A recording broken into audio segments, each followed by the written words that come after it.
ya está aquí en la mesa Alfonso Zárate, el maestro Alfonso Zárate. ¿Cómo estás, Alfonso? Bien, primo, gracias. Una semana movida, además de sorpresas. Mucho dice el presidente de los sabadazos, ¿no? Los famosos sabadazos.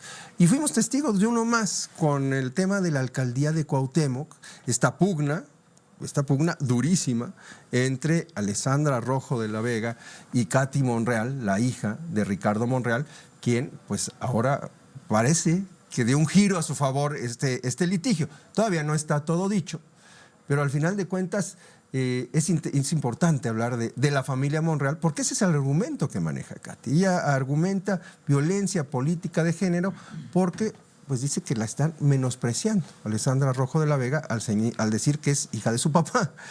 ¿Qué está en juego? Porque esto es una guerra que pues no es que se asemeje, pero tiene una intensidad feroz, ¿no? Casi como la de la reforma judicial.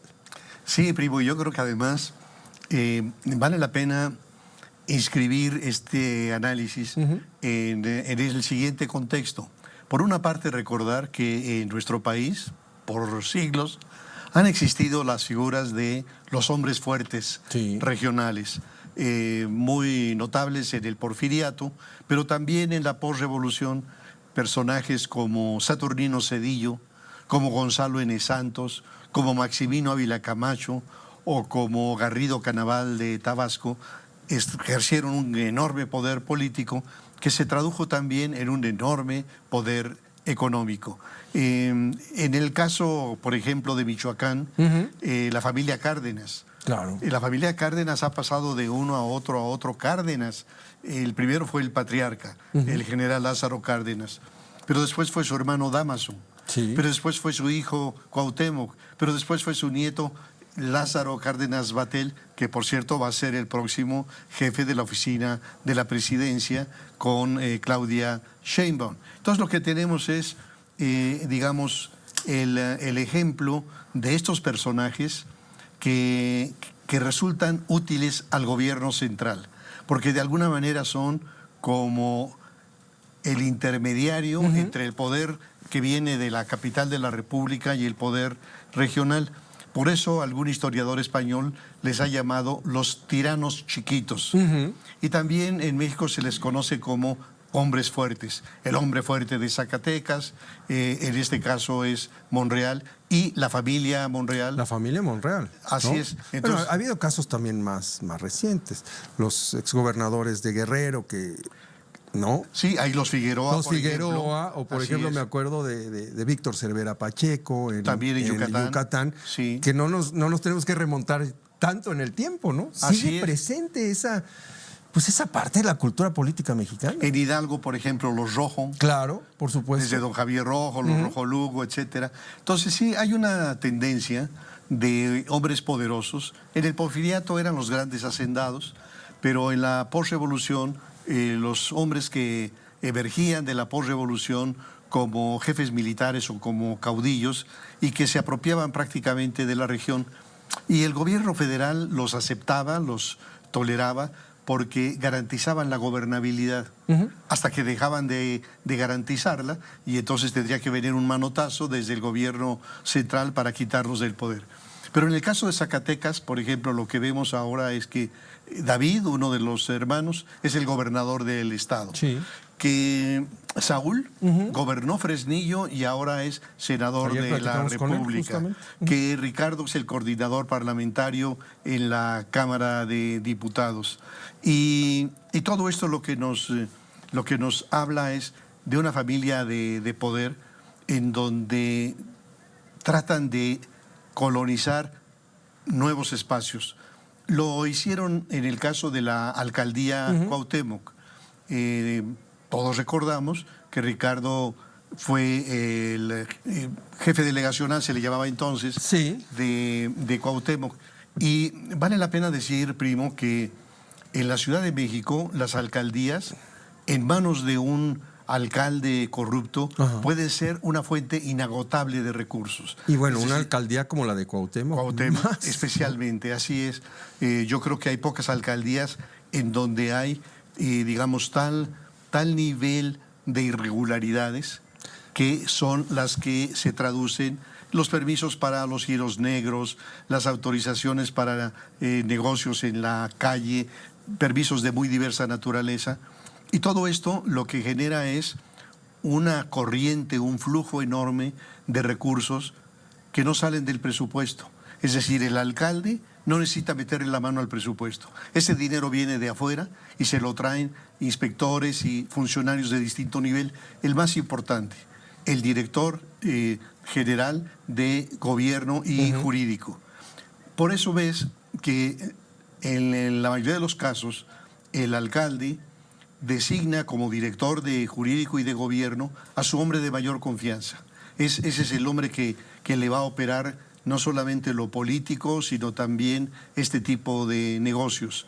Y en ese contexto, a mí me gustaría recordar un caso que ocurrió precisamente en aquel momento en donde Ricardo Monreal era el jefe delegacional en Cuauhtémoc. ¿Qué ocurrió en aquel momento? Que en la madrugada del 16 de septiembre de 2016, en un retén en la calle de Presidente Mazarik, fue detenido el director general de gobierno de esa delegación, Pedro Pablo de Antuñano, y en una caja ocultaba 600,000 pesos en efectivo. No supo explicar cuál era el origen lícito de esos 600,000. Yo me pregunto si era la recaudación de una semana o era la recaudación de cuántos días, por la dimensión de la delegación Cuauhtémoc, hoy alcaldía. Lo cierto es que a pesar de los endebles argumentos jurídicos para justificar los 600,000, el hombre logró salir en libertad. Pero eso nos habla de la importancia estratégica de esa delegación. Y ahora la familia Monreal tiene como su figura importante a disputarlo, claro, a Catalina Monreal Pérez. ¿Qué es lo que se ha hecho para tratar de que Catalina llegue a ser la alcaldesa? Han utilizado de todo. La operación política ha incluido incluso un atentado, ha incluido la revisión de actas irregulares, cuyo resultado le salió todavía contraproducente a Catalina, y ahora esta decisión del Tribunal Electoral Local de la Ciudad de México revocando el triunfo de Alessandra Rojo de la Vega. De tal manera que estamos frente a un movimiento de una familia muy poderosa que está haciendo todo lo que puede, lo que se vale y lo que no se vale, para preservar ese espacio de poder tan extraordinario. Es un espacio, y además ahorita pues me viene a la mente, qué tan extraordinario es ese espacio de poder y cómo está enraizada esta cultura de las familias, que pues Ricardo Monreal desbancó y declaró la guerra para hacerse del control de Cuauhtémoc, ni más ni menos que la familia de Dolores Padierna y René Bejarano. Exacto. Grandes operadores políticos, el señor de las ligas, pues. Sí, cómo no. ¿No? Y en aquel momento, primo, lo que ocurre es que se da un enorme distanciamiento entre Ricardo Monreal y el presidente de la República. El presidente no lo recibe, pasan semanas y meses y lo tiene en la congeladora. Y ahí se muestra otro de los rasgos de la personalidad de Ricardo, en donde primero parece, digamos, muy gallito en su decisión de buscar la candidatura presidencial.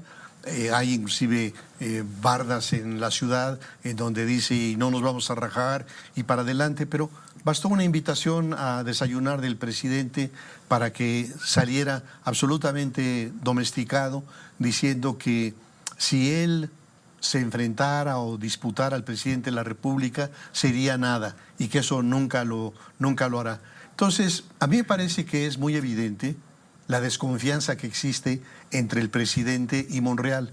Los dos se desconfían, los dos, digamos, no se tienen confianza, pero se usan, porque los dos son pragmáticos y finalmente sabe que con sus asegúnes, Ricardo Monreal es un operador, digamos, eficaz. Claro. Y por eso sigue allí. Entonces yo concluiría mi comentario diciendo que el cacicazgo o el hombre fuerte, como los Monreal en Zacatecas, es una anomalía histórica y que es un contrasentido que a estas alturas del siglo XXI todavía existan esos personajes que bueno, se mantienen, mientras el poder central no les dé un manotazo. Y no se los va a dar mientras sean útiles para el proyecto que es el caso. Muy bien. Alfonso, muchas gracias. A ti, primo. Buenas noches. Vamos a una pausa. Volvemos. En instantes regresa José Cárdenas.